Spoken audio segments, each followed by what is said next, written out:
परमेश्वर के वचन की ओर जाएंगे। और जितने लोग लाइव जुड़ना चाहते हैं जल्दी से जुड़ जाइए, क्योंकि हमने परमेश्वर के वचन की ओर जाएंगे। आज परमेश्वर का वचन हमारी जिंदगी से बातचीत करने पाए, एक और मौका हमारे पवित्र परमेश्वर ने दिया है ताकि हम इस दिन में परमेश्वर को आराधना दे सके। और ये सौभाग्य उस पवित्र परमेश्वर ने आपके और मेरी जिंदगी में दिया है। आज मैं आपको प्रार्थना के विषय में कुछ बातों को लेकर आपके बीच में आया हूं। प्रार्थना क्या है, प्रार्थना क्यों करना है, और प्रार्थना किसके लिए करना है, क्या वजह से करना है, क्यों यीशु मसीह ने प्रार्थना करना अपने चेलों को सिखाया। ऐसी कई बातों को आज हम परमेश्वर के वचन से सीखेंगे। मेरे प्रियो, अगर आप परमेश्वर से प्रेम करने वाला व्यक्ति है, परमेश्वर के साथ चलने वाला व्यक्ति है, आप कहते हैं मेरा विश्वास परमेश्वर पर है, आप कहते हैं मेरा भरोसा परमेश्वर है, आप कहते हैं मेरा जीवन परमेश्वर है, तो आपका भी अपना एक जिम्मेदारी है और अपनी जिम्मेदारी के साथ में आपको खड़ा होना है, क्योंकि परमेश्वर आपसे चाहता है। इसलिए यीशु मसीह के पास जब चेले प्रभु यीशु मसीह के पास आए तो सबसे पहले प्रभु यीशु मसीह ने उनको स्वयं दिखाया, क्योंकि वो प्रार्थना का जीवन जी रहा था। और यीशु मसीह स्वयं घुटने टेककर स्वर्ग की ओर अपने हाथों को उठाकर वो भोर को निकलकर जब वो परमेश्वर से प्रार्थना कर रहा था, चेले लोग आकर देख लिया। और चेलों ने आकर जब इस बात को देखा तो यीशु मसीह से प्रश्न किया, हे प्रभु, हे गुरु, आप ये क्या करते हैं? तब उन्होंने कहा, मैं अपने पिता से बातचीत करता हूं। तब चेलों ने कहा, हमें भी अपने पिता से बात करने के लिए सिखाइए। तब यीशु ने उनको प्रार्थना करना सिखाया। मेरे प्रियो, यीशु मसीह स्वयं प्रार्थना का जीवन जिया, स्वयं प्रार्थना कर रहा था और स्वयं उसने प्रभु यीशु मसीह को चेलों को सिखाया। और प्रभु यीशु मसीह ने चाहा कि दुनिया में हर एक व्यक्ति जिसने प्रभु यीशु मसीह को उद्धारकर्ता के रूप में ग्रहण किया है, उस हर व्यक्ति को अपने जीवन में प्रार्थना का जीवन जीना है। आपके जीवन में प्रार्थना में जीवन में आपको आना जरूरी है, क्योंकि परमेश्वर चाहते हैं कि आपका जीवन प्रार्थनामय हो जाए। प्रार्थना आपके मेरे जीवन के लिए एक युद्ध है और ये युद्ध को कोई और नहीं, आपको युद्ध को लड़ना है। परमेश्वर ने आपको युद्ध लड़ने के लिए हथियार आपको दिए हैं। अब आपके सामने शत्रु शैतान खड़ा है, परिस्थितियां खड़ी हैं, महामारी खड़ी है, समस्याएं खड़ी है, तूफान खड़ा है, झेल आप रहा है।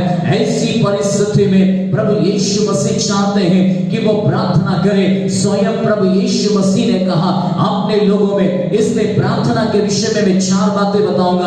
अगर आप लिख सकते हैं, आपके पास डायरी है, आपके पास पेन है, आप लिख सकते हैं, आप जरूर लिखें, क्योंकि आज आपको मैं प्रार्थना के विषय में 4 बातें बताऊंगा और ये विश्वासियों की जिम्मेदारी है। कोई ये कह नहीं सकता कि मैं प्रार्थना क्यों करूं, मैं अपनी जरूरत के लिए प्रार्थना करूंगा, मैं दूसरों के लिए प्रार्थना क्यों करूं, मैं पड़ोसी के लिए प्रार्थना क्यों करूं, मैं देश के लिए प्रार्थना क्यों करूं। मेरे प्रियो, बाइबल के अंदर एक विश्वास करने वाले के लिए ये सबसे बड़ी जिम्मेदारी है। अगर आप कहते हैं मैं एक विश्वासी हूं, आप कहते हैं मैं एक सेवक हूं, लीडर हूं, पास्टर हूं, तो आपका जीवन प्रार्थनामय होना है। आपको मुझको परमेश्वर ने पहले आज्ञा के रूप में आपको मुझको ये बात को प्रभु यीशु ने चेलों को सिखाया, स्वयं उसने किया, तो आपको मुझको भी ये बात को करना है, प्रार्थना करना है, क्योंकि प्रभु यीशु मसीह ने आपको और मुझको प्रार्थना करने के विषय में जोर दिया है। बाइबल के अंदर यदि आप परमेश्वर के वचन को पढ़ते हैं तो वहां पर लिखा है प्रार्थना क्या है, क्यों करना है। तो ऐसी परिस्थिति में, ऐसे हालात में, ऐसे समय में हम अपने जीवन में प्रार्थना क्यों करें, तो एक दो वचन मैं आपके सामने पढ़ूंगा और उसके बाद जो है हम परमेश्वर के वचन से कुछ बातों को समझने का प्रयास करेंगे। यहाँ पर परमेश्वर का जन जो है कलीसिया को उपदेश देता है, और कलीसिया को उपदेश देते समय क्या कहता है, पहला थिस्सलुनीकियों उसका 5वां अध्याय, उसका अगर 12 से लेकर पढ़ते हैं तो तो आगे बहुत कुछ मिलता कलीसिया को उपदेश, लेकिन हम पूरा नहीं पढ़ेंगे। मैं केवल आपके सामने 17 पद को पढ़ूंगा। यहाँ पर कलीसिया को उपदेश है, और कलीसिया को उपदेश क्या मिलता है कि कलीसिया को कैसा होना चाहिए, कैसे अगुओं की सुनना चाहिए, कैसे अगुओं के अधीनता में रहना चाहिए, प्रेम पूर्वक जीवन का निर्वाह करना चाहिए। बहुत सारी बातों को बोल दिया। इसी के साथ में कहा 17 पद में निरंतर प्रार्थना में लगे रहो, हर एक बात में धन्यवाद करो, क्योंकि तुम्हारे लिए मसीह यीशु में परमेश्वर की यही इच्छा है। तो बाइबल कहती है, पहला पॉइंट के रूप में आप लिखना तो लिख सकते, निरंतर प्रार्थना करना विश्वासी की ड्यूटी है। मैं आपको ड्यूटी शब्द क्यों दे रहा हूं, मत सोच कर देखिए। एक जगह पर आप नौकरी करने के लिए जाता है, हर कंपनी आपको 8 घंटे के लिए नौकरी पर रखती है। उनकी कुछ कंडीशन होती है, इतने बजे से लेकर इतनी बजे तक आपको काम करना है, इतनी बजे आपको भोजन का रेस्ट मिलेगा, इतनी बजे आपको चाय के लिए रेस्ट मिलेगा। आपको इस प्रकार से कंपनी की पहले शर्तें लागू होती है, और वो शर्त देकर वो पहले से फॉर्म होता है, उस फॉर्म के अंदर सारी फॉर्मेलिटीज होती हैं, और उसको आपको पढ़ना होता है और उसमें आपको भरना होता है। सोचकर देखो, एक कंपनी में नौकरी करने वाले व्यक्ति को भी उसको पूरी तरह से, उसको नौकरी में ज्वाइनिंग होने से पहले उसको सारे जो नियम है उसको मानने के लिए अगर आपको चाहिए तो आप इस फॉर्म को भर सकते हैं। अगर आप इस नियम को नहीं मानना चाहते, इसमें आप नहीं कर सकते हैं, तो ये आपकी मर्जी है, आप जा सकते हैं। नौकरी जरूर है, लेकिन आपके ऊपर डिपेंड करता है कि आप इसमें भरना चाहते या नहीं भरना चाहते। इसी प्रकार से मेरे प्रियो, जैसे एक नौकरी में इस प्रकार के नियम होते हैं, वैसे ही आपका मेरा जीवन यदि प्रभु यीशु मसीह में है, आपने मेरे उद्धारकर्ता के रूप में यीशु मसीह को स्वीकार किया है, तो आपके जीवन में बाइबल कहती पहली जिम्मेदारी आपको निरंतर प्रार्थना करना है, आपको चुप नहीं रहना है। हर एक बात में परमेश्वर कहता है विनती और प्रार्थना और निवेदन और धन्यवाद लगातार आपके जीवन से होना है। हालात कैसी भी हो, परिस्थितियां कैसी हो, समस्याएं कैसी हो, आज का दिन आपका कैसा हो, कोई मायने नहीं रखता, लेकिन अगर आप एक विश्वासी हैं, तो आप एक सेवक हैं, तो आपके मन को हमेशा परमेश्वर की ओर लगाकर रखना है, देश के लिए जिम्मेदारी उठाना है, प्रार्थना करने वाला एक व्यक्ति के रूप में आपको बनना है, क्योंकि परमेश्वर ने कलीसिया को ये उपदेश देते समय प्रार्थना करने की जिम्मेदारी दिया। और यही बात यह रुकती नहीं, बाइबल के अंदर ऐसे हजारों उदाहरण आपको मिल जाएंगे। जब जब हालात बिगड़े, जब जब परिस्थितियां बिगड़ी, जब जब माहौल बिगड़ा, जब जब राजाओं का आदेश कुछ गलत आ गया, ऐसे समय में परमेश्वर के लोगों ने अपने जीवन में प्रार्थना करना शुरू किया। वे जीवन में हालात से समझौता नहीं किया, परिस्थितियों से समझौता नहीं किया, क्योंकि वे अपने युद्ध को जानते थे, वे अपने जीवन में अपनी ताकत को जानते थे, अपने हथियार को जानते थे। इसलिए आज के विश्वासी को चाहिए कि वह अपने जीवन में अपने हथियार को पहचाने। प्रार्थना आपकी ताकत है, प्रार्थना आपकी हिम्मत है, प्रार्थना आपको जय की ओर ले जाता है। इसलिए बाइबल कहती है निरंतर प्रार्थना करना है, हर समय प्रार्थना करना है, आपको शांत नहीं बैठना है, क्योंकि प्रार्थना आपका युद्ध है। आपको ध्यान होगा, पुराने समय में इस्राएली लोग अपने जीवन के लिए एक राजा मांगते थे, क्योंकि वे अपने जीवन में किसी न किसी के गुलाम नहीं बनना चाहते थे। इस्राएली लोग परमेश्वर के थे, परमेश्वर का चुना हुआ वंश था। ऐसे समय में उनके सामने एक बड़ी चुनौती थी, दूसरा देश, दूसरा राज्य, क्योंकि वो लोग इनको जो है अपने वश में करके ले जाते थे। तब इन्होंने कहा हमारा भी एक राजा होना चाहिए, हमारी भी अगुवाई होनी चाहिए, हम भी युद्ध को लड़ना चाहते हैं। तब परमेश्वर ने इनको एक राजा दिया, और पुराने समय में चुने हुए लोगों को एक राजा मिला, और उनके सामने हथियार आए, और उन्होंने हथियार के बल पर उन्होंने परमेश्वर पर भरोसा करते हुए उन्होंने युद्ध को जीते। कई बार उन्होंने अपने जीवन में युद्ध को जीत कर वे पार हो गए।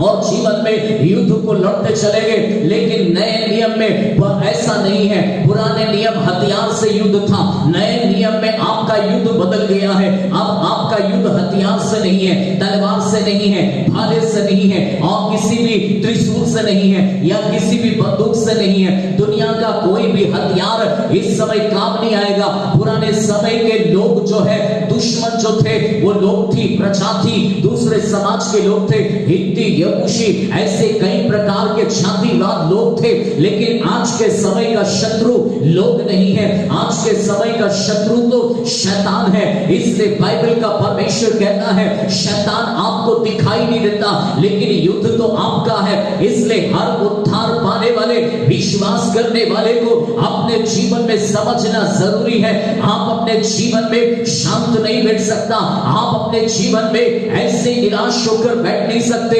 अगर अपने जीवन के अंदर ऐसे बैठे रहा तो शत्रु आपके जीवन में विश्वासियों तक की उनकी जिंदगी को खतरे में डाल सकता है। इसलिए बाइबल का परमेश्वर कहता है निरंतर प्रार्थना करो। इसलिए इस समय के युद्ध को पहचानो।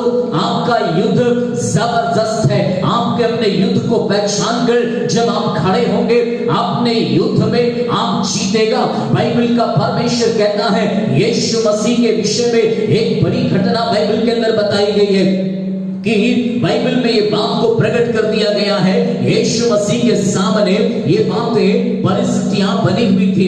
ऐसे समय में देखो मरकुस की किताब उसका जो है 4वां अध्याय उसका 36 वचन को यदि हम पढ़े तो वहां पर परमेश्वर का वचन कुछ और बातों को आपके मेरे सामने बोलता है। उसमें आप अपने जीवन में ये बात को कह सकते हैं। तो यहाँ बाइबल कहती है यीशु मसीह का ये वो समय था जब गेतसेमनी बाग में प्रभु यीशु मसीह अपने लिए प्रार्थना कर रहा था, और अपने लिए प्रार्थना करते समय वो अपने जीवन में एक युद्ध को लड़ रहा था। यहाँ पर एक भयानक प्रभु यीशु मसीह का युद्ध है। 38 पद में आपको मिलता, जागते और प्रार्थना करते रहो कि तुम परीक्षा में न पड़ो। आत्मा तो तैयार है पर शरीर दुर्बल है। देखिए क्यों ये बात को प्रभु यीशु मसीह ने प्रकट किया, क्यों ये बात को प्रभु यीशु मसीह ने कहा। जब हालात बुरे होते हैं, परिस्थितियां बुरी होती हैं, यीशु मसीह अब इस समय एक यीशु मसीह को ये बात मालूम थी कि प्रभु यीशु मसीह कलवरी क्रूस के ऊपर बलिदान होगा। बलिदान होने से पहले गेतसेमनी बाग में गया और उस गेतसेमनी बाग के अंदर यीशु मसीह की प्रार्थना थी। अब तक की प्रार्थना अलग थी, लेकिन ये प्रार्थना यीशु मसीह की बहुत जबरदस्त थी। इस प्रार्थना में यीशु मसीह ने अपने आत्मिक युद्ध को लड़ा।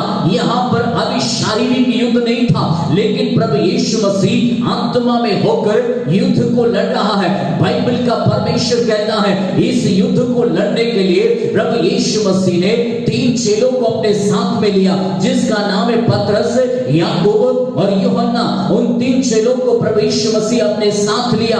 ये भी एक बहुत महत्वपूर्ण है। अपने जीवन में प्रार्थना करने वाले लोग हमारे साथ होना हमारे लिए आशीष की बात है, और दुख के समय में एक दूसरे के लिए प्रार्थना करना हमारे लिए अच्छी बात है। इससे बाइबल का परमेश्वर कहता है यीशु मसीह जब गंभीर विषयों के लिए प्रार्थना कर रहा था, अब उसके जीवन में होने वाले गंभीर बातों को लेकर जब यीशु प्रार्थना में था, ऐसे समय में यीशु मसीह चाहता था कि पतरस और याकूब और यूहन्ना लगातार यीशु के साथ में जागते हुए यीशु के साथ मिलकर प्रार्थना करें। ऐसे समय में शरीर उनके साथ में था, इसलिए शरीर के कारण उनको थकावट थी, उनको नींद था, उनको हताशा थी, उनको निराशा थी, हो सकता परिवार का टेंशन हो सकता है। लेकिन यीशु मसीह का युद्ध को देखो, यहाँ पर बाइबल का परमेश्वर कहता है 32 पद से यदि आप पढ़ते हैं तो वहां पर बहुत सारी बातें लिखा। यीशु मन में बहुत व्याकुल होकर यीशु मसीह अपने परमेश्वर पिता से उदास मन होकर प्रार्थना कर रहा था अपने परमेश्वर से, क्योंकि परमेश्वर प्रभु यीशु जानता था कि उसकी प्रार्थना ही उसके लिए जय को लेकर आएगी, प्रार्थना ही उसके लिए सहारा बन जाएगी। और यीशु मसीह अपने पिता से लगातार प्रार्थना कर रहा था, मन में व्याकुल होकर। और ऐसी प्रार्थना नहीं थी, उबासी वाली प्रार्थना नहीं थी, नींद में रहकर सो जाने वाली प्रार्थना नहीं थी। मेरे प्रियो, आज कितने लोग प्रार्थना के लिए बोलता जरूर है, लेकिन प्रार्थना करने के लिए बैठता है उनको उबासी आने लगता है, आपको नींद आने लगता है। कई लोग घुटने पर बैठकर सिर रखकर प्रार्थना करते तो वही की वही सो जाता है। मेरे प्रियो, ऐसी प्रार्थना से शैतान को कोई फर्क नहीं पड़ने वाला। ऐसी प्रार्थना से आपका युद्ध जीतने वाले नहीं, ऐसी प्रार्थना से आपके जीवन के हालात बदलने वाले नहीं, ऐसी प्रार्थना से आपका जीवन में कोई भी परिस्थितियां बदलेगी नहीं। लेकिन यीशु मसीह ने आपको मेरे जीवन में प्रार्थना करना सिखाया है। यदि आपको वास्तव में अपने युद्ध को जीतना है तो आपको अंदर वो बोझ आना है, आपके अंदर उसके प्रति आपके अंदर वो गंभीरता दिखना है और वो गंभीरता को लेकर आपको परमेश्वर के साथ में बैठना है, अपने युद्ध को पहचानना है। और जब तक आप अपने युद्ध को पहचानेंगे नहीं, कभी आपके अंदर ये बोझ को लेकर आप प्रार्थना नहीं कर सकते। यहाँ पर यीशु मसीह के हृदय में बोझ था। चेलों को अब तक ये बात समझ में नहीं आई थी, क्योंकि चेले अभी भी ये बात को नहीं जानते थे कि यीशु मसीह पकड़वाया जाएगा, यीशु मसीह क्रूस पर चढ़ाया जाएगा। चेले अभी तक इन बात से अनभिज्ञ थे, अभी भी इस बात को नहीं पहचानते थे। इसलिए अपने जीवन में उन्होंने सोचा यीशु प्रभु ने हमको यहाँ पर इसलिए रखा ताकि हम कौन आता है कौन जाता है उसकी रखवाली करना है, इसलिए प्रभु यीशु ने हमको यहाँ रखा। ऐसा सोचकर वे थोड़ी देर शायद जगते रहे होंगे, थोड़ी देर शायद उन्होंने हालेलुया हालेलुया बोला होगा, लेकिन कुछ समय के बाद उनको नींद आ गई और वे सो गए अपने जीवन के अंदर। लेकिन ऐसी दशा में बाइबल का परमेश्वर कहता यीशु वापस आता है, इनको देखता है। यीशु प्रभु कहते हैं क्या तुम एक गरीबी मेरे लिए जानकर तुम प्रार्थना नहीं कर सकते?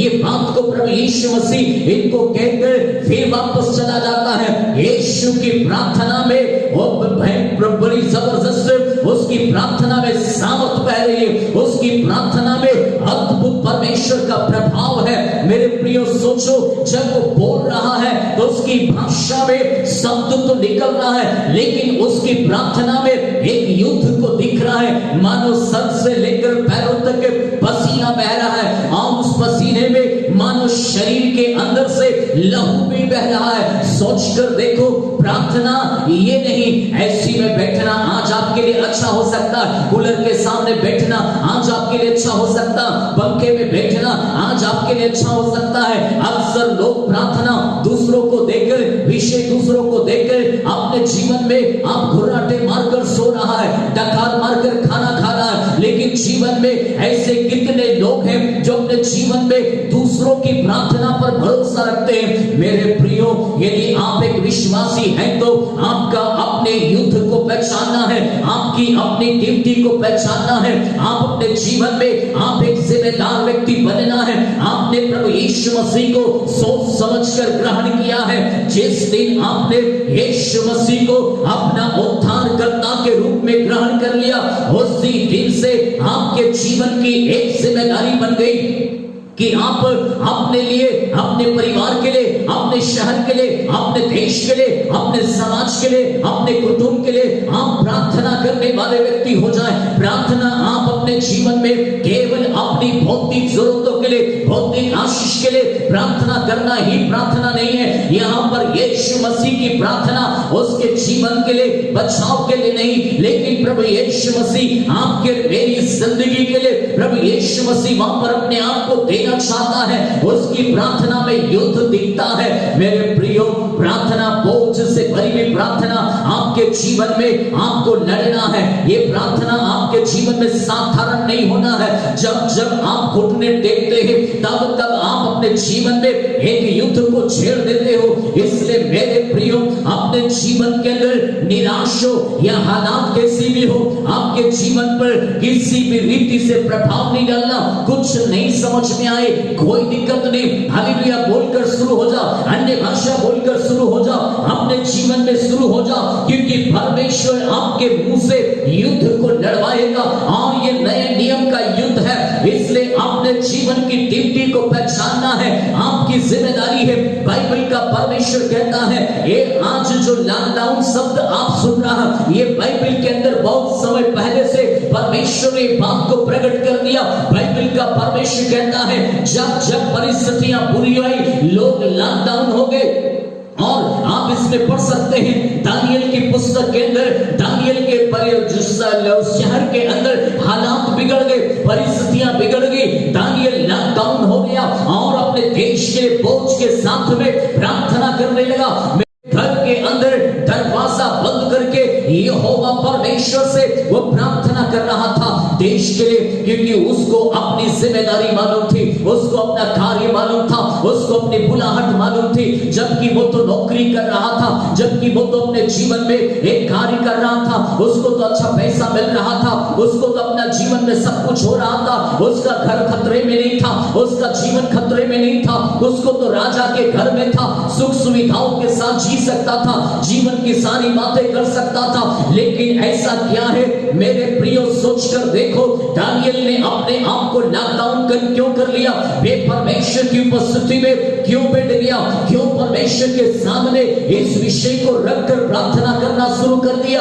क्योंकि वो परमेश्वर का चुना हुआ, परमेश्वर का बुलाया हुआ देश के प्रति जिम्मेदारी को जानता था, अपनी जिम्मेदारी को पहचानता था कि इस हालात से, इस परिस्थिति से क्या होगा। सोचकर देखो, आज अगर अपने जीवन में देश के लिए अगर आपके हृदय में बोझ नहीं है, तो सोचकर देखो आप कैसा विश्वासी हैं। विश्वासी लोग अपने जीवन में जिम्मेदारी को निभाने वाला व्यक्ति है। आप इस देश में सोचकर देखो, आपको परमेश्वर ने रखा है, आपका जिम्मेदारी है कि आप प्रार्थना करें, देश के लिए प्रार्थना करें, लोगों के लिए प्रार्थना करें। केवल हम अपनी भौतिक जरूरतों के लिए ही नहीं, वरन हम संसार की हर एक उन लोगों के लिए हम प्रार्थना करें। ये परमेश्वर चाहता है। बाइबल में एस्तर के विषय में देखो, एस्तर को जब मालूम पड़ा उसका समाज खतरे में है, उसके लोग खतरे में है, उसने ऐलान किया, 3 दिन रात का उपवास जारी किया और लॉकडाउन हो गए, घर के अंदर बैठ गए, प्रार्थना करना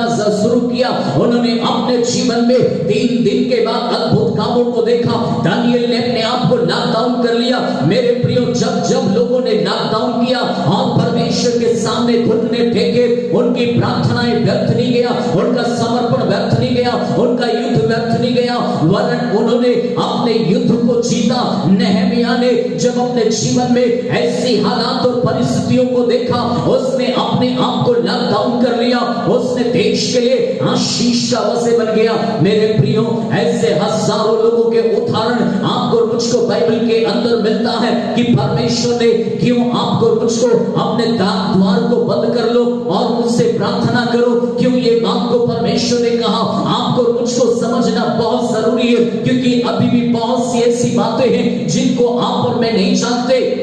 अभी भी बहुत सारी ऐसी बातें हैं, ऐसी घटनाएं हैं, ऐसी समस्याएं हैं जो आने वाली हैं, जिसके बारे में हम नहीं जानते।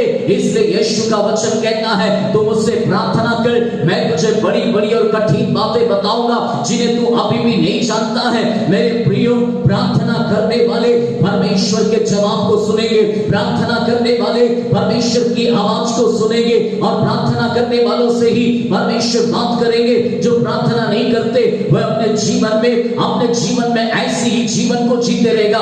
मेरे प्रिय, आपको समझना बहुत जरूरी, क्यों ये बात को यीशु ने कह दिया कि क्या तुम एक घड़ी भी मेरे लिए जाग नहीं सकते? यहाँ पर 38 पद को पढ़ते बढ़ते जागते और प्रार्थना करते रहो कि परीक्षा में न पड़ो। मेरे प्रियो, प्रार्थना क्यों करना है? प्रार्थना इसलिए करना है कि आपके जीवन के अंदर आने वाले समय में, आने वाली घटनाओं में आपके अंदर यदि समस्या आ जाए, परीक्षा आ जाए, ऐसे समय में अचानक आने वाली महामारी, अचानक आने वाली परिस्थितियां आपके विश्वास को हिलाने ना पाए, आपके जीवन में आपको भोचक्का ना करने पाए, वरन अपनी जिंदगी के अंदर प्रार्थना करने वाला, जागने वाला और चोर को पहचान लेता है, चोर को आने की बात को जान लेता है। लेकिन जो सोते रहता है उसको मालूम नहीं होता है उसका घर लूट रहा है, उसकी जिंदगी खतरे में है, उसका जीवन की हालात बिगड़ने पर है, लेकिन जानने वाला, आंखें खोलकर देखने वाले को सब समझ में आता है परिस्थितियां कहां से आ रही है, कैसे आ रही है, इसलिए इसका नुकसान क्या होगा। एक एक व्यक्ति जानने वाला इस बात को जानेगा, लेकिन जो अपने जीवन में जागता नहीं, वे अपने जीवन के अंदर हालात के मारे अपने जीवन में परिस्थितियों में नाश हो जाएगा। इसलिए बाइबल कहती है जागते रहो और प्रार्थना करते रहो कि तुम परीक्षा में ना पड़ो। मेरे प्रियो, आने वाले समय में विश्वासियों के लिए ऐसी भयानक भयानक परीक्षा आपके जीवन में, मेरे जीवन में होगी, और परीक्षा में ना पड़ो। तब प्रभु यीशु मसीह ने आपके मेरे लिए कहा, आत्मा में तैयार, आत्मा तो तैयार है पर शरीर आपका मेरा दुर्बल है, निर्बल है, कमजोर है। इसलिए बाइबल कहती है शरीर में हो सकता है आपको थकावट हो, शरीर में हो सकता है नींद आ रही हो, शरीर में हो सकता है आपके जीवन में कई परिस्थितियां हो जिसके चलते घुटनों में दर्द हो, सिर में दर्द हो, ऐसी कई बातें होने के कारण आपको थकावट लग सकती है। लेकिन मेरे प्रियो, आपको मुझको बाइबल कहती है आत्मा को तैयार करो, आत्मा को जागृत करो। आत्मा तो हमेशा तैयार है, लेकिन शरीर कमजोर है, इसलिए अपने आप को अपने जीवन में तैयार करना जरूरी है। यीशु प्रभु ने प्रार्थना करना लोगों को सिखाया और लोगों ने प्रार्थना किया, और बाइबल के अंदर परमेश्वर चाहते थे कि लोग लगातार प्रार्थना करें। एक वचन को और हम पढ़ेंगे, लूका उसका 21 अध्याय उसका 36 वचन में लिखा कि इसलिए जागते और हर समय प्रार्थना करते रहो कि तुम इन सब आने वाली घटनाओं से बचने और मनुष्य के पुत्र के सामने खड़े होने के योग्य बनो। मेरे प्रियो, यहाँ पर भी यीशु मसीह ने चेलों से एक बात को फिर कहा, फिर सावधान किया।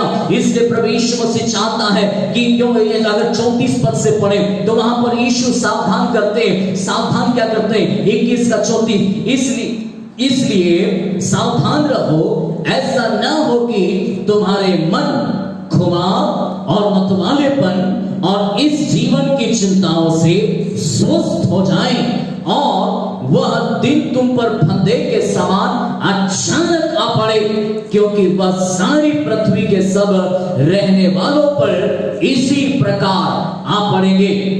और यीशु ने ये बात को आपके मेरे लिए पहले ही चेतावनी के रूप में दे दिया है, सावधान रहो और तुम्हारा मन जो है खुमार से ना भर जाए, मतवालेपन से ना भर जाए, जीवन की चिंताएं आपको सुस्त ना कर दे, आपके शरीर को निर्बल ना कर दे। आज अपने जीवन में अगर आप इस बात को प्रभु को जानने के बाद भी यदि जीवन के अंदर आप निश्चिंत हैं, आप जिम्मेदारी में नहीं हैं, तो आप अपने जीवन के अंदर इस बात का न्याय परमेश्वर देंगे, क्योंकि प्रार्थना के विषय में बाइबल ने पहले से ही हर विश्वासी को चेतावनी दिया है। इसलिए अपनी जिम्मेदारी को पहचान कर आपको प्रार्थना करना है। इसलिए मेरे प्रियो, बाइबल का परमेश्वर ने ये बात को स्पष्टता से कह दिया कि एक व्यक्ति को निरंतर परमेश्वर से प्रार्थना क्यों करना है, क्योंकि आपको मुझको इन सारी परिस्थितियों से पार होकर, इन परिस्थितियों में पार होकर, युद्ध को लड़कर जीतकर आपको मुझको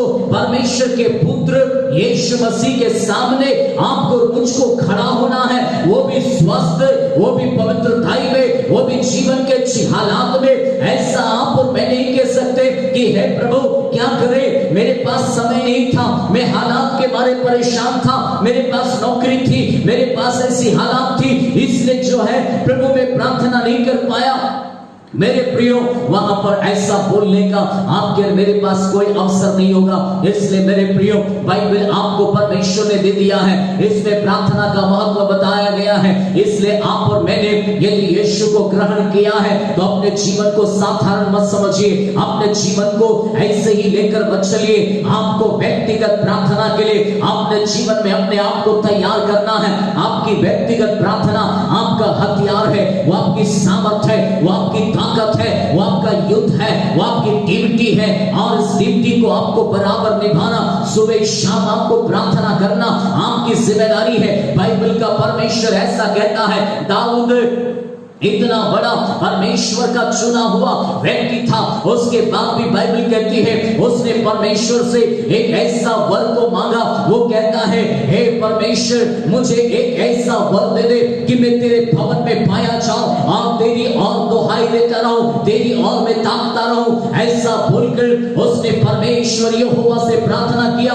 क्यों इस बात को समझ गया, क्यों इस बात को लेकर वो बात को कह रहा है, क्योंकि उसको मालूम है युद्ध मेरा नहीं, युद्ध परमेश्वर का है। अगर आज मैं जीत रहा उसकी वजह मेरा परमेश्वर है, और परमेश्वर ही जो है इस युद्ध में मुझे सफल करते आया है। मुझे चरवाहे से लेकर राजा की गद्दी तक बिठाने वाला कोई और नहीं, मेरा परमेश्वर है। इसलिए इस बात को जानने के कारण उसने कहा, मुझे तो हे परमेश्वर ऐसा वरदान दे कि मैं तेरी उपस्थिति में बैठा रहूं, तेरे चरणों में बैठा रहूं और तेरे चरणों में बैठकर मैं प्रार्थना करता रहूं। मेरे प्रियो, आपकी प्रार्थना लोगों के जीवन में चंगाई लाती है, आपकी प्रार्थना देश की हालात को बदलती है, आपकी प्रार्थना लोगों के जीवन में शांति और सुकून को लाती है, परिस्थितियों को बदल देती है। इसलिए प्रार्थना करना केवल यीशु ने सिखाया है।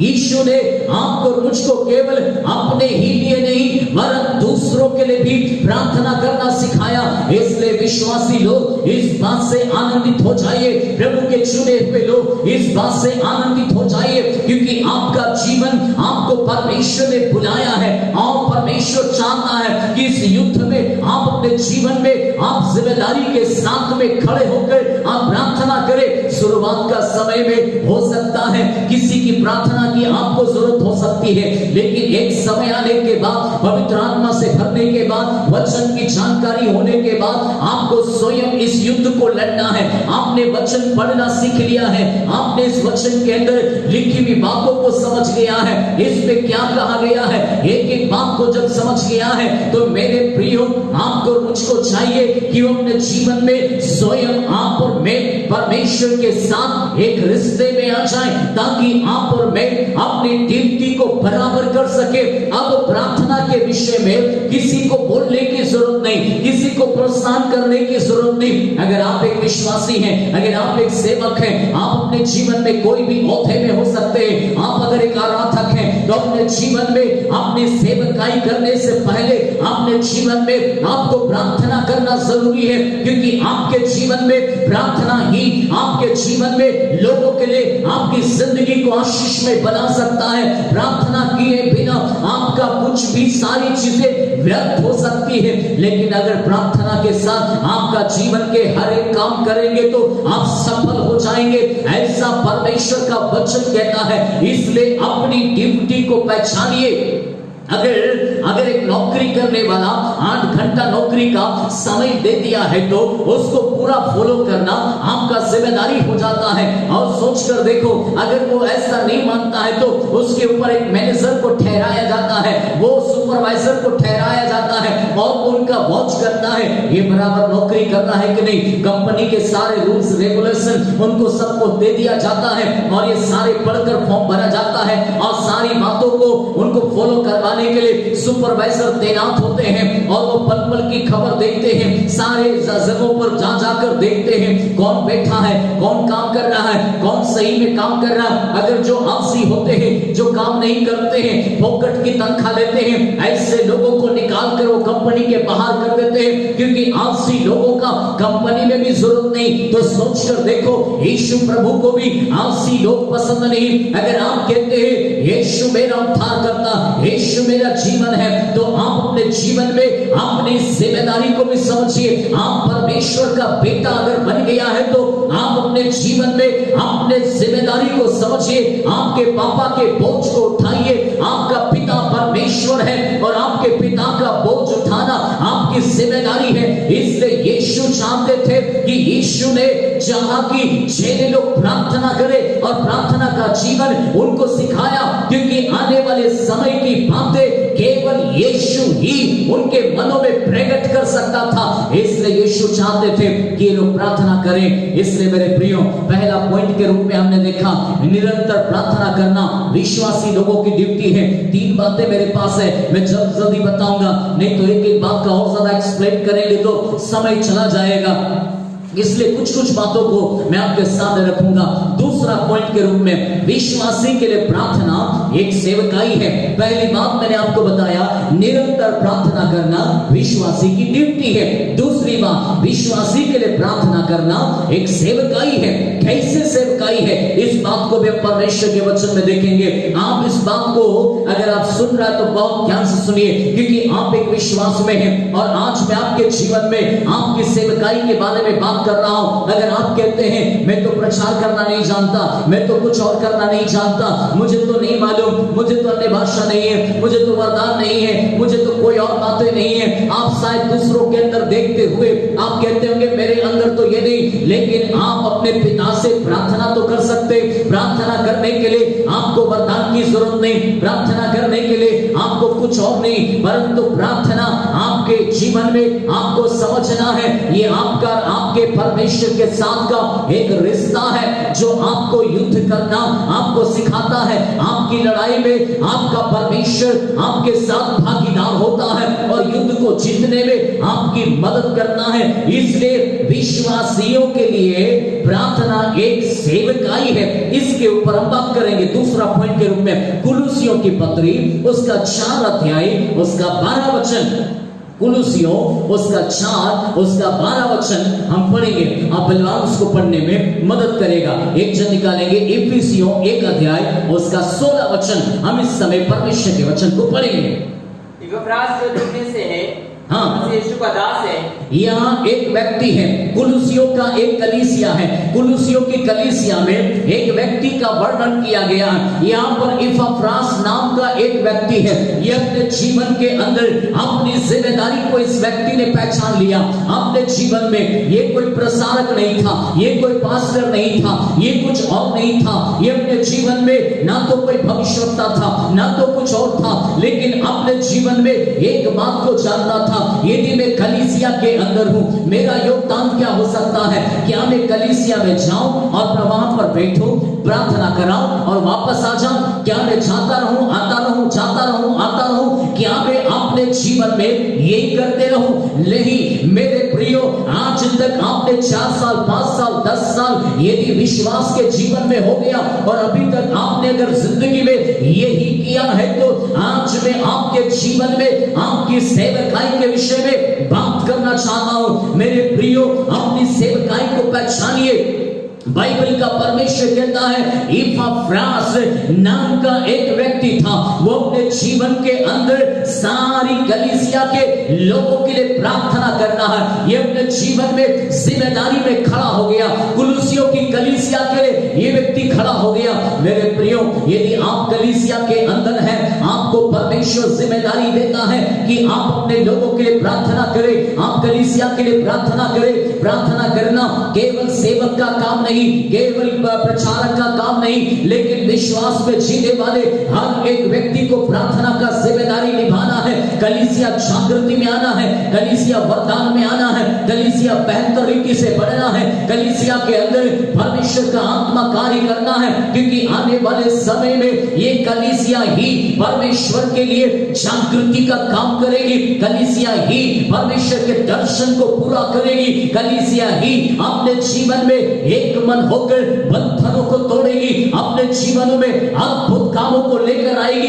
इसलिए बाइबल का परमेश्वर कहता है ऐसे आत्मा में जागृत होने वाले लोगों को परमेश्वर ढूंढ रहा है। इपफ्रास नाम का एक व्यक्ति, ये ऐसा व्यक्ति है। अपने जीवन में प्रार्थना करना, ये प्रार्थना करते समय हो सकता है कलीसिया में बहुत से लोग आते हैं। कुछ लोग चंगाई के लिए होंगे, कुछ लोग अपनी जरूरत के लिए होंगे, कुछ लोग रोटी कपड़ा मकान के लिए होंगे, कुछ लोग अपनी नौकरी के लिए होंगे, कुछ लोग अपने अपने जीवन जरूरत के लिए होंगे, हो सकता है। लेकिन इपफ्रास की प्रार्थना में दम है, इपफ्रास की प्रार्थना में सामर्थ है, इपफ्रास की प्रार्थना साधारण नहीं। मेरे प्रियो, एक नॉर्मल विश्वासी की प्रार्थना, एक नए विश्वासी की प्रार्थना ये हो सकती है, लेकिन उद्धार पाया हुआ, बपतिस्मा लिया हुआ, सामर्थ पाया हुआ, एक अन्य भाषा बोलने वाला, वरदान पाया हुआ व्यक्ति की प्रार्थना कैसी होना चाहिए, इसके बारे में इपफ्रास का जीवन सिखाता है। पढ़ेंगे आगे। हाँ जी। तुम्हें नमस्कार कहता है, तुम्हें नमस्कार कहता है, और सदा तुम्हारे लिए प्रार्थना में, और वो सदा तुम्हारे लिए प्रार्थना में प्रयत्न करता है, और प्रयत्न करता है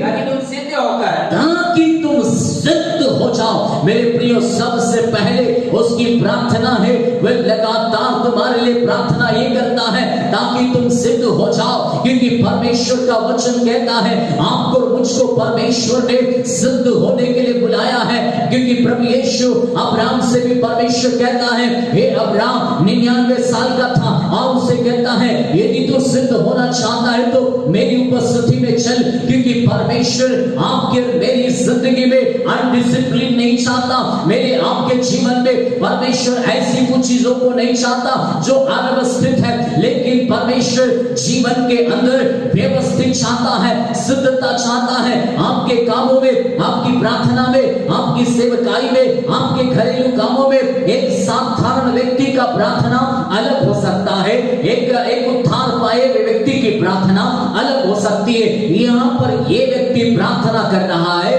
कि हे परमेश्वर, वे लोग सिद्ध हो जाएं, वे सिद्ध हो जाएं। हाँ जी, आगे।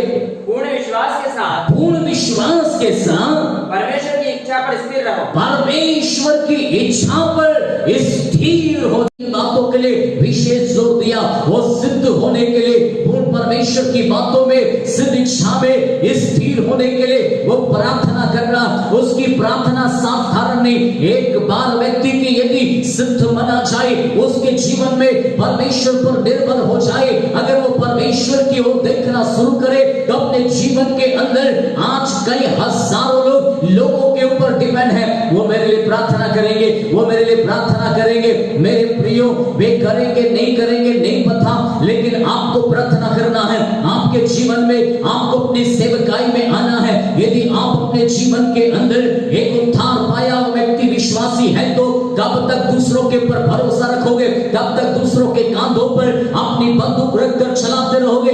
आपके जीवन के अंदर आपको स्वयं को खड़ा होना है, स्वयं को प्रार्थना करना है। युद्ध आपका है, ये सेवकाई आपको प्रभु ने दिया है और इसका हिसाब भी परमेश्वर आपसे लेंगे।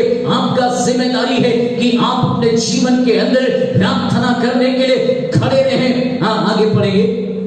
मैं उसका गवाह हूँ। हाँ, पौलुस कहता है मैं इसका गवाह हूँ कि मैं तुम्हारे लिए, हाँ, और लौदीकिया के लिए, हाँ, और हिरापोलिस वालों के लिए जी बड़ा परिश्रम करता रहता है। बड़ा परिश्रम करते रहता है। मैं इस बात का गवाह हूँ। परमेश्वर के लोग कलीसिया में आज भी कुछ लोग ऐसे हैं जिनको परमेश्वर ने ऐसे हृदय में पूछ दिया और वो लगातार कलीसिया के लिए उपवास करते हैं, लगातार कलीसियाओं के लिए प्रार्थना करते हैं। ऐसे लोग भी बहुत अद्भुत परमेश्वर से आशीष पाएंगे, क्योंकि अंतिम दिनों में जागृति आने वाली है। अंतिम दिनों में जागृति का आपको एक हिस्सा बनना है अपने जीवन में। मेरे प्रियो, यदि प्रार्थना एक सेवकाई आपको परमेश्वर ने दिया है तो अपने जीवन में इसको छोटी बात समझना नहीं। अपने जीवन में इसको छोटी बात समझकर अपने जीवन में चलना नहीं। एक ऐसा उदाहरण मैं आपके सामने पेश करना चाहता हूँ। एक स्त्री थी, एक कलीसिया के अंदर गरीब महिला थी, बहुत सारे लोग थे।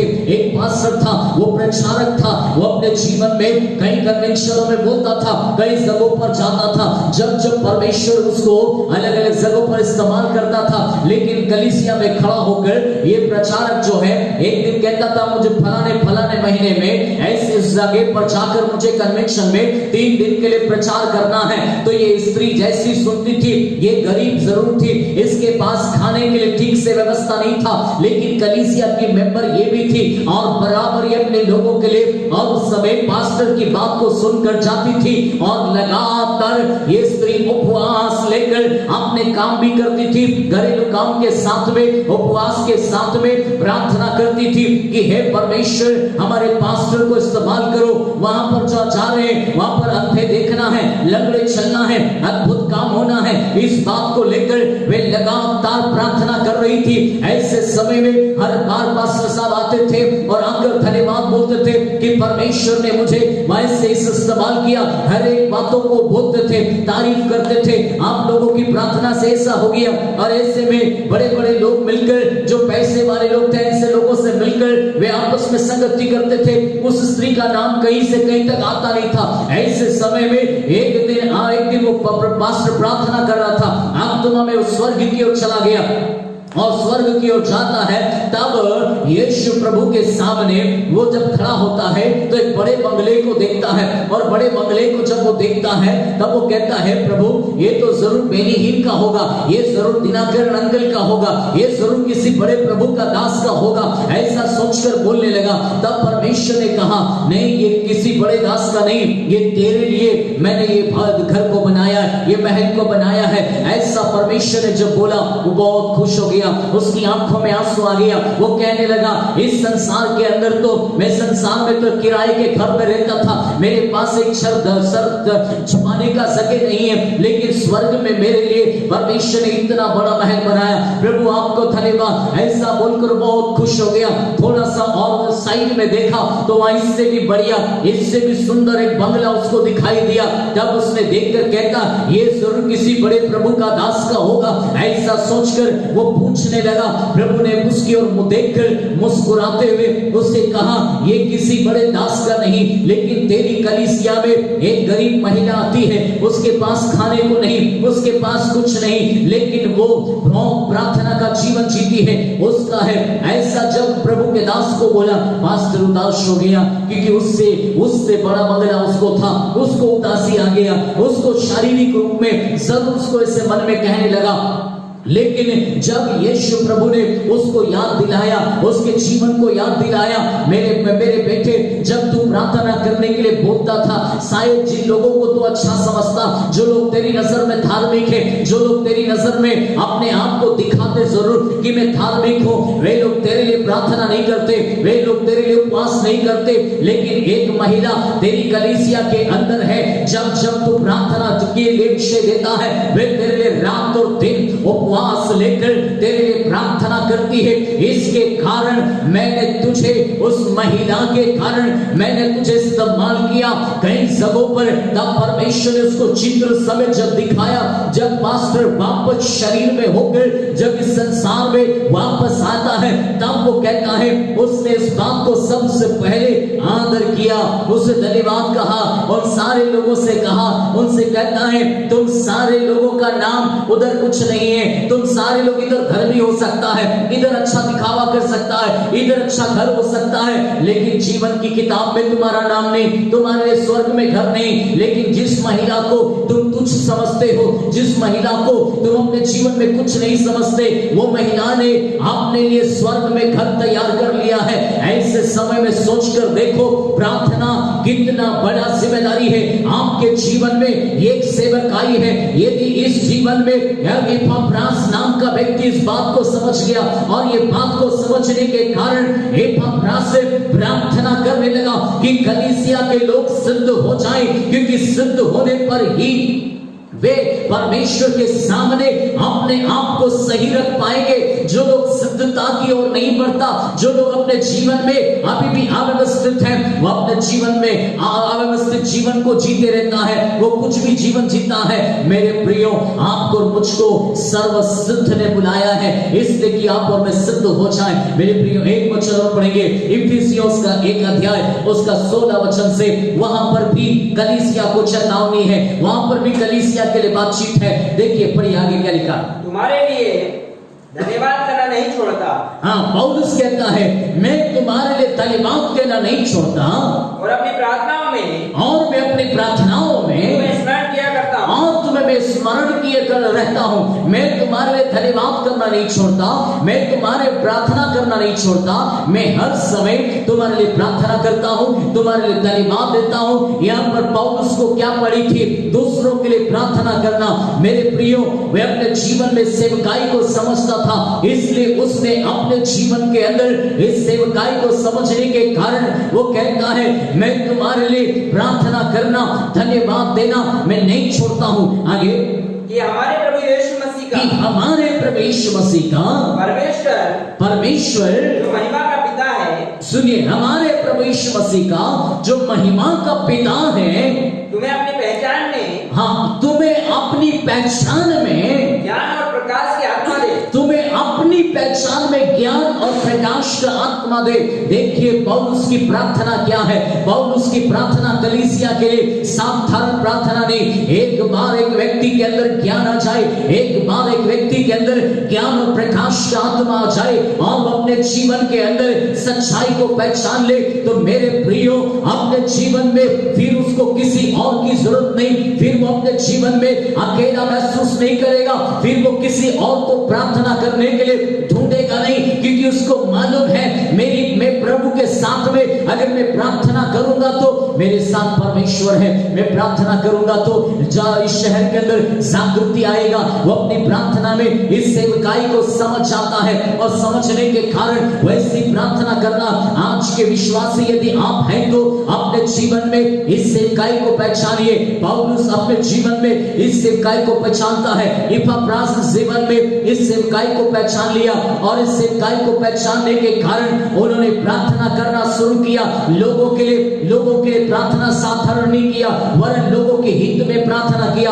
वे सिद्ध हो जाए, उनकी प्रकाश आ जाए, उनको बुद्धि खुल जाए, उनकी समझ खुल जाए, वे परमेश्वर के बुलाए जाने को समझ जाए। ये बात को लेकर उन्होंने जबरदस्त तरीके से प्रार्थना किया। आगे पढ़ेंगे। हाँ जी। और तुम्हारे मन की आंखें, और तुम्हारी मन की आंखें ज्योतिर्मय हो, और तुम्हारे मन की आंखें ज्योतिर्मय हो जाए। हाँ जी। ये तुम जान लो, इससे तुम जान लो कि उसकी बुलाहट की आशा क्या है। इससे तुम जान लो कि उसने तुम्हें क्यों बुलाया है, उसने तुम्हें क्यों इस संसार में रखा है, क्यों उसने तुम्हें चुना है, क्यों उसने तुम्हें संसार में बुलाया है। क्या आप और मैं अपने जीवन में आपको फेमस होने के लिए बुलाया? आपके जीवन में क्या आप खुद के लिए प्रार्थना करने के लिए बुलाया? आपको परमेश्वर ने क्यों बुलाया?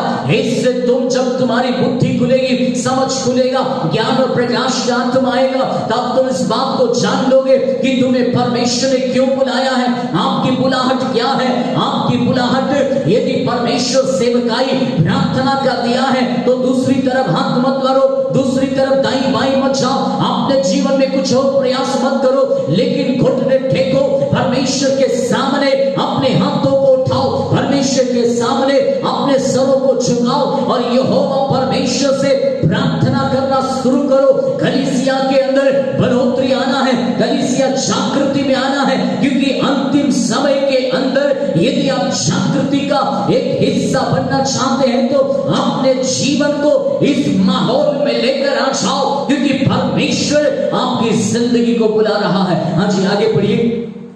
और पवित्र लोगों में, और पवित्र लोगों में उसकी मिरास की महिमा का, और उसकी मिरास की महिमा का कैसा है, कैसा है, ये बात को तुम जान लो। इसलिए परमेश्वर ने आपको मुझको बुलाया है। मेरे प्रियो, कलीसिया आज अनभिज्ञ है, कलीसिया आज अपनी सामर्थ को नहीं जान रही, कलीसिया आज अपने बातों से वंचित है। यहाँ पर कलीसिया के लिए प्रार्थना कर रहा है पौलुस, क्योंकि कलीसिया ने अपना दर्शन खो दिया, कलीसिया लूली लंगड़ी हो गई, कलीसिया में आज चमत्कार नहीं है, कलीसिया में आज दुष्टात्मा नहीं निकलता है, कलीसिया में आज अद्भुत कार्य नहीं है, कलीसिया आज अपने जीवन में लोगों के लिए ठोकर का बसे है। लेकिन मेरे प्रियो, पौलुस की प्रार्थना सुनिए। कलीसिया को उठाने के लिए, कलीसिया को जागृत करने के लिए, कलीसिया को प्रेयर में खड़ा करने के लिए, कलीसिया को फिर से मजबूत बनाने के लिए, उसके टखनों को मजबूत करने के लिए पौलुस प्रार्थना करता है और वो कहता है, मेरी ये प्रार्थना है कि तुम अपने बुलाए जाने को पहचान लो।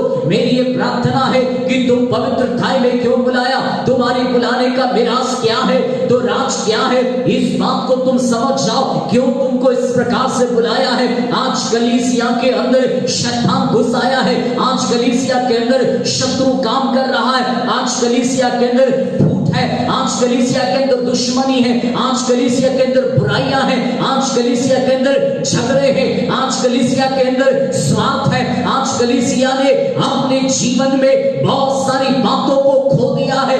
मेरे प्रियो, यदि आप एक विश्वासी हैं, उद्धार पाया हुआ है, तो अपनी जिम्मेदारी को पहचान लीजिए। आपका इकट्ठा होने का मजा इसलिए नहीं कि किसी की बुराई करना है, आपको अगर विश्वासी है तो आपके जीवन में इकट्ठा होना है तो इसलिए कि आपको प्रार्थना करना है, प्रार्थना का जीवन जीना है। यीशु ने आपको बुलाया है। पौलुस की प्रार्थना सात साधारण नहीं, क्योंकि इसने अपने जीवन में इस अधिकार को पहचान लिया और इसलिए कलीसिया के लिए वो प्रार्थना कर रहा है। देखिए आगे की प्रार्थना क्या बोला। हाँ जी, और उसकी सामर्थ हम में जो विश्वास करते हैं, हम में जो विश्वास करते हैं कितनी महान है। वो कितनी महान है। आज कलीसिया भूल गई है। आपका विश्वास करने के बाद आपके परमेश्वर ने आपको कैसी सामर्थ्य दिया है आप भूल गया है। कलीसिया ने अपने जीवन में अपने परमेश्वर के साथ में संबंधों को तोड़ने के कारण अपनी सामर्थ्य को खो दिया है, अभिषेक को खो दिया है, वरदानों को खो दिया है। आज असहाय हो गई है। आज कलीसिया में भिखारीपन आ गया है। मेरे प्रियो, आज आपको समझने का जरूरत है। पौलुस यहाँ पर कलीसिया के लिए प्रार्थना करता है, याद दिलाता है कि तुम्हारे बुलाए जाने में तुम्हारी सामर्थ्य कितनी महान थी। उस सामर्थ्य में यीशु ने दिखाया मुर्दा कैसे जिंदा होता है, गोरी कैसे चंगा होता है, लंगड़ा कैसे चलता है, और ऐसे अद्भुत कार्य प्रभु यीशु ने अपने लोगों के लिए करके साबित किया और जेलों को करके साबित करवाया। आज जेलों का समय गया, यीशु का समय गया। आज आपका मेरा बुलाहट है, आज आपको रोज को खड़ा किया है। क्या आज आप तैयार हैं? यदि कलीसिया के अंदर आप हैं, विश्वास में आप हैं, प्रभु यीशु मसीह में बुलाया हुआ है, तो अपनी जिम्मेदारी को पहचानिए। अपनी जिम्मेदारी में, अपनी सेवकाई में खड़े होकर अपने जीवन के अंदर अद्भुत काम करने के लिए खड़े हो जाइए। अपने अभिषेक को पहचानिए। बाइबल का परमेश्वर कहता है ये महान सामर्थ को कलीसिया ने खो दिया है। हाँ जी, आगे उसकी शक्ति के प्रभाव के, उसकी शक्ति के प्रभाव से, उस कार्य के अनुसार, उस कार्य के अनुसार जो उसने मसीह में किया, जो उसने मसीह में किया है, कि उसको मरे हुए से जिलाकर, उसको मरे हुए में से जिलाकर स्वर्गीय स्थानों में। कलीसिया ये भूल गई। उद्धार पाया तब याद था कि मेरे पापों के लिए यीशु मसीह मारा गया, गाड़ा गया, तीसरे दिन जी उठा। शुरुआत में जय का जीवन था, सामर्थ्य जीवन था। एक प्रार्थना करते थे, लंगड़ा चलता था। एक प्रार्थना करते थे, अद्भुत काम होता था। एक प्रार्थना करते थे, बड़े काम को देखता था। लेकिन आज कलीसिया भूल गई इस बात को। इसलिए पौलुस याद दिला था कैसे तुम्हारे परमेश्वर के पुत्र यीशु मसीह को कलवरी क्रूस के ऊपर चढ़ा दिया, और कैसे उसने अपने आप को उधर देखकर कलीसिया को उसने क्या दे दिया। उसने क्रूस पर चढ़ क्यों गया? उसने बाद आपकी बीमारी को कैसे ले लिया, आपकी समस्याओं को कैसे ले लिया, आपको पवित्र कर दिया, आपको अधिकार दे दिया, आपको छुटकारा दे दिया, आपको सब कुछ दे दिया। लेकिन आज कलीसिया धीरे धीरे धीरे अपने जीवन में स्वार्थ में आ गई। स्वार्थ में आने के कारण अपने अधिकार को भूल गई, अपनी सामर्थ को भूल गई, अपनी सेवकाई को भूल गई, और केवल आज स्वार्थ में कलीसिया है। आगे पढ़िए। हाँ जी, मरे हुए से जिलाकर जी स्वर्गीय स्थानों में बिठाई, स्वर्गीय स्थानों में दाहिनी ओर बिठाया। सब प्रकार की प्रधानता, सब प्रकार की यीशु को दाहिनी ओर बिठाया, और सब प्रकार की प्रधानताएं और अधिकार और सामर्थ और प्रभुता और हर एक नाम के ऊपर, चाहे वो कोई सा भी नाम हो, चाहे वो कोरोना नाम क्यों ना हो, कैंसर नाम क्यों ना हो, टीबी नाम क्यों ना हो, दुनिया का कोई भी नाम क्यों ना हो, सब नामों के ऊपर आने वाले लोक में भी लिया जाएगा, बैठाया। ये लिया जाएगा और ये कहकर बिठाया, और सब कुछ उसके पांवों तले कर दिया, और सब कुछ यीशु के पांवों तले कर दिया, और उसे सब वस्तुओं पर शिरोमणि ठहरा दिया। सब वस्तुओं के ऊपर उसको शिरोमणि ठहरा दिया। जिन वस्तुओं के लिए कलीसिया रो रही है, जिन वस्तुओं के लिए कलीसिया आंसू बहा रही है, उपवास कर रही है, उन सब वस्तुओं के ऊपर उसको शिरोमणि ठहरा दिया, और कलीसिया को दे दिया, और कलीसिया को दे दिया। कलीसिया आज आपको जागने की जरूरत है। कलीसिया आज आपको अपने जीवन में वापस से अपने रोल में आने की जरूरत है। आप आज अपने रोल को आपने खो दिया है। कलीसिया अपने रोल में आ जाएगी। जागृति आपके हाथ में है। इंतजार हम करा रहे हैं, यीशु के आगमन का इंतजार आप और मैं करा रहे हैं। यदि कलीसिया जिस दिन अपने रोल में खड़ी हो गई, कलीसिया जिस दिन अपने रोल में आ गई, परमेश्वर की महिमा को, इस स्थान को देखेगा, क्योंकि परमेश्वर कहता है मुझसे प्रार्थना कर, मैं तुझे अद्भुत कार्यों को दिखाऊंगा। परमेश्वर कहता है आपको प्रार्थना करने के लिए, जो का त्यों करने के लिए वो तैयार है, अपनी सामर्थ को दिखाने के लिए वो तैयार है।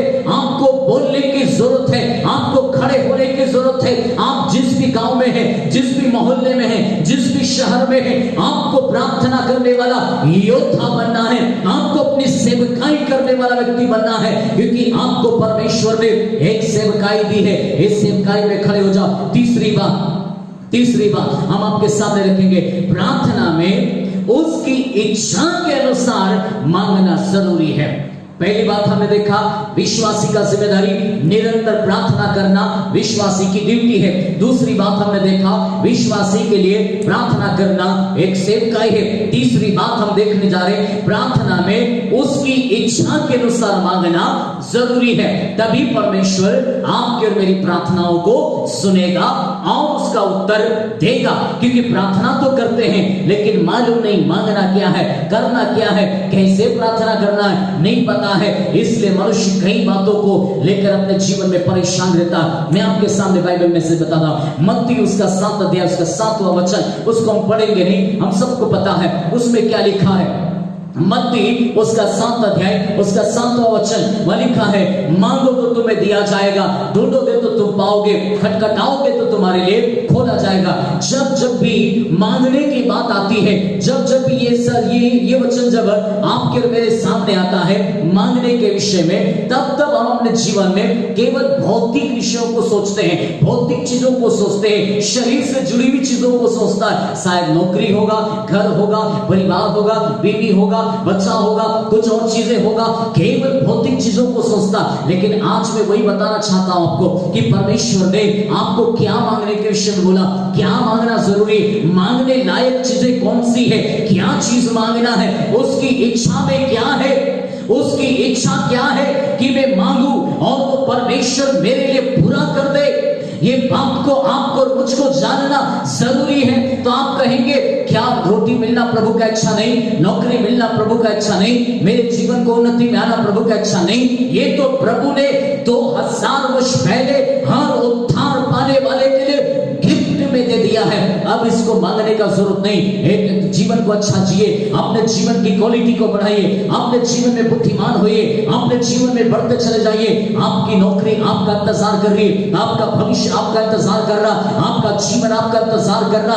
आपके जीवन में भौतिक जो आवश्यकताएं हैं, परमेश्वर आपके लिए 2000 वर्ष पहले इंतजाम करके रख दिया है। लेकिन अब आपके जीवन में आप सच्चाई को नहीं जानने के कारण शत्रु ने आपकी आशीषों को रोक कर रखा है। लेकिन जिस दिन आप जान लेता है और परमेश्वर के रिश्ते में आ जाता है, आपका भविष्य उज्जवल होने लगता है, आपका जीवन सफल होने लगता है। इसलिए हजारों लोग एक बात की गवाही देते हैं, मैं प्रभु को जानने से पहले मैं गरीब था, मैं दुखी था, मैं कंगाल था, मैं बीमार था, मैं समस्या में था, मेरी हालात ऐसी थी, मेरी परिस्थितियां ऐसी थी, मैं कंगाल था। ऐसा लोग क्यों कहते और उसकी बात कहते मेरी स्थिति बदल गई, मेरा जीवन बदल गया, मेरे जीवन में प्रभु ने आशीष दिया, ये क्यों कहते? आज मैं चुने हुए बुलाए हुए एक व्यक्ति को भी अगर पूछना चाहूं, एक व्यक्ति इस बात की गवाही देकर हजारों हाथ खड़े हो जाएंगे और इस बात को कहने लगेंगे, मैं बीमार था, चंगा हो गया, मैं गरीब था, प्रभु ने मुझे आशीष दिया, मेरे पास एक वक्त का भी रोटी नहीं था, प्रभु ने आशीष दिया, मेरा पर्स खाली होता था, आज मेरे पर्स में पैसा। आज हजारों लोग इस बात की गवाही देकर कहने लगे हैं कि परमेश्वर ने उनके जीवनों में आशीष को कैसे दिया, क्योंकि उन्होंने अपने जीवन को परमेश्वर की इच्छा में रखा और परमेश्वर ने उनकी जिंदगियों में अद्भुत काम किया। बाइबल कहती है कई लोग परमेश्वर से मांगते तो हैं पर पाते इसलिए नहीं क्योंकि वो पूरी इच्छा से मांगते हैं और अपनी अभिलाषा को पूरा करने के लिए मांगता है, इसलिए परमेश्वर उनको देता भी नहीं। और वे परमेश्वर को कहते हैं प्रभु ने मुझे दिया ही नहीं, प्रभु ने मुझे दिया ही नहीं। प्रभु देना चाहता है, वो खुद कहता मांगो, अब तक तुमने नहीं मांगा, मांगो, मैं तुम्हें देना चाहता हूं। लेकिन मांगा भी है तो पूरी इच्छा से मांगा है। आपने नौकरी मांगा है, क्यों मांगा? आपने मकान मांगा है, क्यों मांगा? आपने गाड़ी मांगा है, क्यों मांगा? सोचकर देखा आपने कभी? आपने बीवी मांगा है, क्यों मांगा? आपने बच्चे मांगा है, क्यों मांगा? क्या कभी आपने बच्चों को लेकर सोचा इसमें से परमेश्वर की सेवा करेंगे? क्या आपने घर मांगा? आपने कभी सोचा कि एक कमरा प्रार्थना के लिए हो जाएगा, या मेरा टेरिस का एक कमरा बनाकर मैं वहां पर परिवार के साथ बैठकर प्रार्थना करूंगा? क्या आपने कभी सोचा?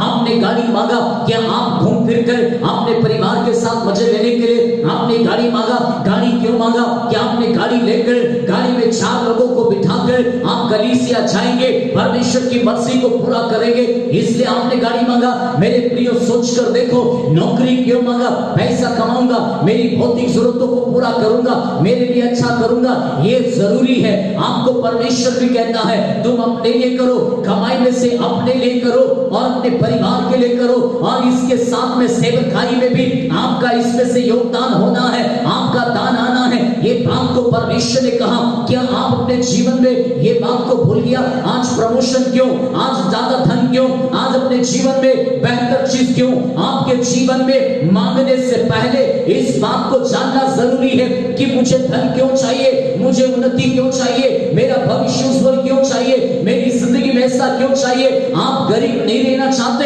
ये तो प्रभु भी नहीं चाहता कि आप गरीब रहे, आप दुखी रहे, आप बीमार रहे। ये आपका परमेश्वर चाहता है कि आप उन्नति करें, आपका भविष्य उज्जवल हो जाए, आपके हाथ में पर्याप्त धन रहे, ये प्रभु भी चाहता है। लेकिन आपके साथ, आपके परिवार के साथ सेवकाई भी आपसे जुड़ा है, सेवकाई भी आपसे जुड़ा है। इसलिए परमेश्वर का इच्छा है कि उसकी इच्छा के अनुसार आप परमेश्वर से मांगे। कुछ वचन मैं आपके सामने पढ़ाऊंगा, उसको ध्यान से सुनिए, और अगर लिख सकता है तो जरूर लिख लीजिए, क्योंकि परमेश्वर के वचन में हम पढ़ने जा रहा है। बाइबल के अंदर याकूब की पत्री उसका 5 अध्याय, उसका 1 अध्याय, उसका 5 वचन, याकूब की पत्री उसका 5 अध्याय, उसका 1 वचन हम पढ़ेंगे। और एक जन भजन संहिता 8वां अध्याय, उसका जो दूसरा वचन पढ़ेंगे। हे धनवानों, याकूब 1:5। Thank you Jesus, hallelujah. पर यदि तुम में से किसी को बुद्धि की घटी हो तो परमेश्वर से मांगे। देखो, पहली बात बाइबल कहती है क्या मांगना है। परमेश्वर कहता है जिस किसी के पास बुद्धि की घटी हो मुझसे मांगे, परमेश्वर से मांगे।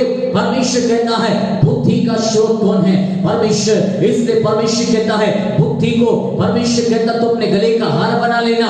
बुद्धि ही समझ है। मेरे प्रियो, आपको मुझको बुद्धि के विषय में आप पढ़ना चाहते हैं, जानना चाहते हैं, नीति वचन को पढ़ना, क्योंकि परमेश्वर चाहता है कि परमेश्वर चाहता है एक व्यक्ति बुद्धिमान हो जाए, एक व्यक्ति को बुद्धि मिले, एक व्यक्ति को समझ मिले, क्योंकि आपकी बुद्धि ही आपके अंदर समझ को खोल देती है, और उसी समझ के माध्यम से आपका इस संसार का जीवन अच्छा हो जाता है, व्यवस्थित हो जाता है, डिसिप्लिन हो जाता है। क्योंकि आज सोचकर देखो, बाइबल का परमेश्वर कहता है मूर्ख स्त्री अपने घर को बिगाड़ देती है, लेकिन बुद्धिमान स्त्री अपने घर को बनाती है। सोचकर देखो, अपने जीवन के अंदर यदि मूर्ख से कोई शादी करेगा, पागल से कोई शादी करेगा, कोई भी नहीं, लेकिन समझदार से हर कोई शादी करना चाहता। आज हर कोई सुशील लड़की ढूंढना चाहता है, सुशील लड़का ढूंढना चाहता। क्यों? क्यों बुद्धिमान ढूंढते लो?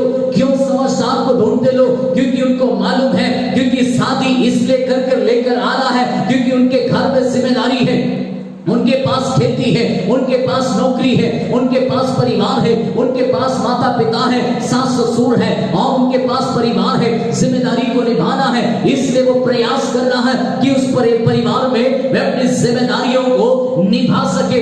इसलिए वो सुशील लड़की को ढूंढने का प्रयास कर रहा है। इसलिए परमेश्वर का वचन कहता है बुद्धिमान स्त्री अपने घर को बनाएगी, लेकिन मूर्ख स्त्री अपने घर को बिगाड़ देगी। इसलिए बुद्धिमानी आपके जीवन में जरूरी है। आज कईयों को समझ नहीं होने के कारण कई प्रकार की दिक्कतों का सामना करते हैं, लेकिन मेरे प्रियो, आपको मसीह जीवन में समझ होना जरूरी है। अपने आत्मिक जीवन में आपको समझ होना बहुत जरूरी, ताकि अपनी समझ के द्वारा भी परमेश्वर की महिमा कर सके। पौलुस कहता है मैं बुद्धि से भी आराधना करूंगा और आत्मा से भी आराधना करूंगा। उसको मालूम है बुद्धि से आत्मा से आराधना करना उसको पता है, इसलिए वो दोनों बातों को प्रकट करता है। एक वचन को और पढ़ेंगे, भजन संहिता 8 अध्याय उसका दूसरा वचन, उसमें लिखा है, पढ़िए। हाँ, तूने अपने बेलियों के कारण हाँ, बच्चों को दूध पियाओ के द्वारा। प्रभु यीशु मसीह ने, परमेश्वर ने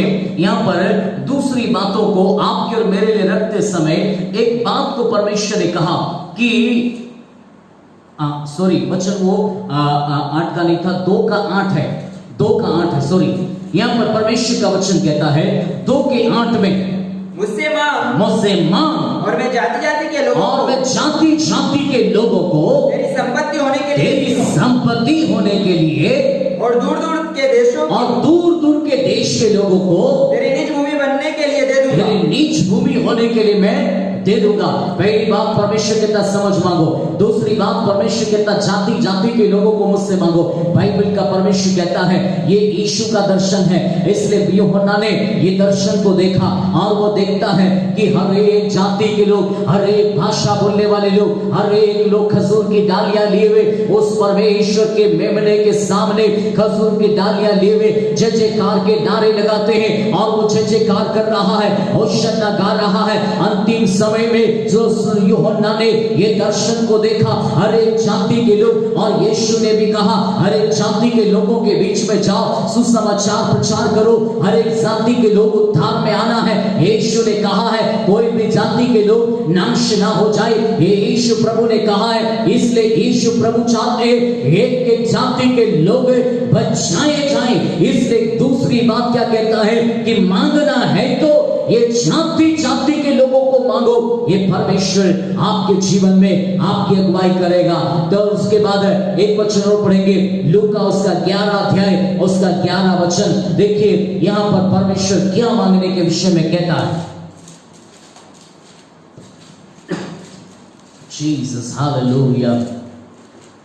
लूका 11 तुम में से ऐसा कौन पिता होगा कि जब उसका पुत्र रोटी मांगे तो उसे पत्थर दे, हाँ तब उसे पत्थर दे, या मछली मांगे तो मछली के बदले उसे सांप दे, मछली के बदले उसे सांप दे।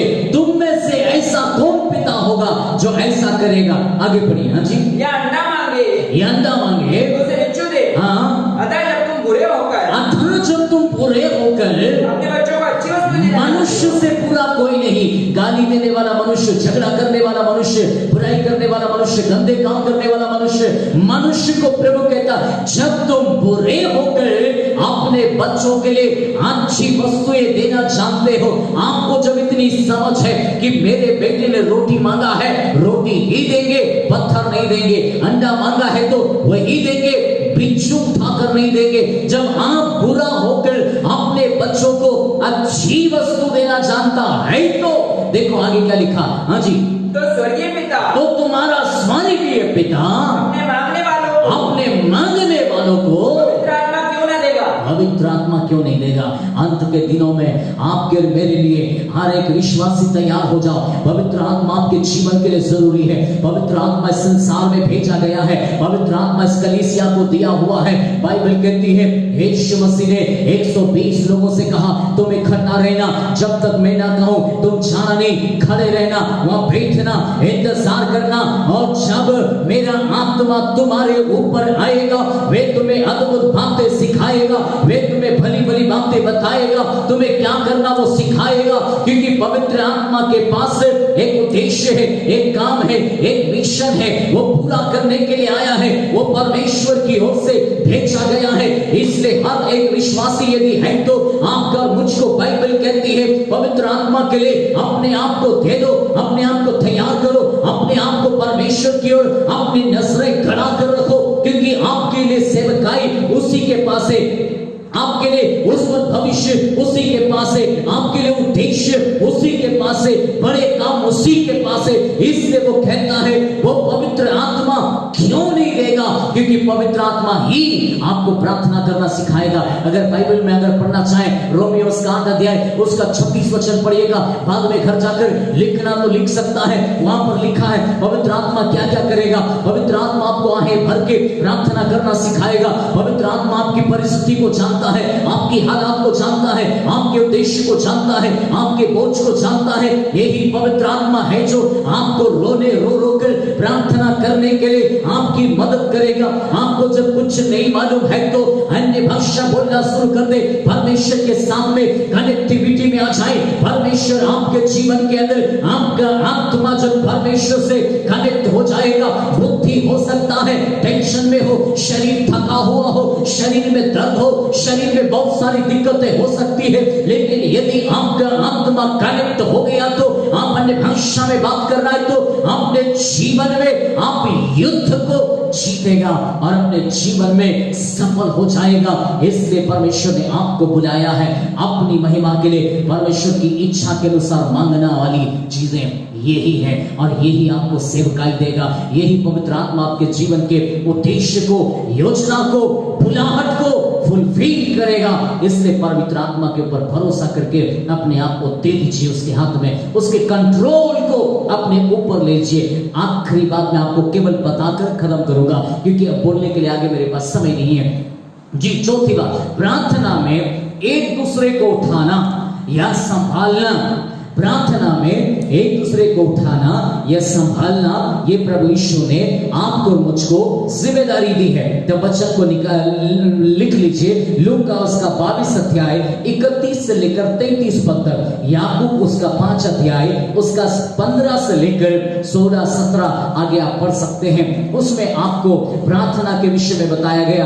प्रार्थना में एक दूसरे को उठाना आया, फिर संभालना, ये भी जिम्मेदारी एक विश्वास में रहने वाले की है। आपका मेरा जिम्मेदारी है किसी कमजोर को देखकर उसको गिराओ मत। कोई लूला लंगड़ा देखकर उसको संभालो, कमजोर है तो उसको साथ में ले लो, प्रार्थना नहीं आती तो उसको सिखाओ, लेकिन उसको प्रार्थना योद्धा बनाओ। एक बार यदि वो प्रार्थना योद्धा बन गया तो फिर उसके बात उसको कोई छू नहीं सकता। वो अपनी लड़ाई को खुद लड़ेगा। उसको मालूम पड़ जाएगा मेरी लड़ाई क्या है, मेरी जिम्मेदारी क्या है। हालात कहीं भी क्यों ना हो, कैसे भी क्यों ना हो, युद्ध को वो जीतेगा। प्रभु आपको आशीष दे। मैं आपके लिए 1 सेकंड की प्रार्थना करने जा रहा हूं। Thank you Jesus. अपने हाथों को सर के ऊपर रख लीजिए। मैं आपकी चंगाई के लिए प्रार्थना कर रहा हूं। हे स्वर्ग के परमेश्वर, अभी इस समय इस फेसबुक लाइव के अंदर जितने लोग अपने जीवन में जुड़ा हुआ है और इस समय प्रभु जो लोग अपने जीवन में दुखी हैं, बीमार हैं, लाचार हैं, जिन बातों को लेकर दुखित हैं, समस्याओं में हैं, जो परिस्थितियां इनके ऊपर प्रभाव डाले हुए हैं, उन सारी प्रभाव डालने वाली उन सारी परिस्थितियों को, मौसम को या फिर कोई भी प्रकार की महामारी को मैं यीशु के नाम में आज्ञा देता हूं। इनके जीवनों से अभी इस समय यीशु के नाम में निकल जाने पा। एक एक मांस और हड्डियां पेशियां और प्रभु यीशु के नाम में चंगे हो जाने पा। और प्रभु एक एक शरीर के अंगों में आपकी सामर्थ को मैं रिलीज करता हूं और एक एक समस्याएं यीशु के नाम में निकल जाने पा और केवल प्रभु आपकी महिमा के लिए होने दे। प्रभु सारा अगर आपको यीशु के नाम मांगते हैं, आमीन। प्रभु आपको आशीष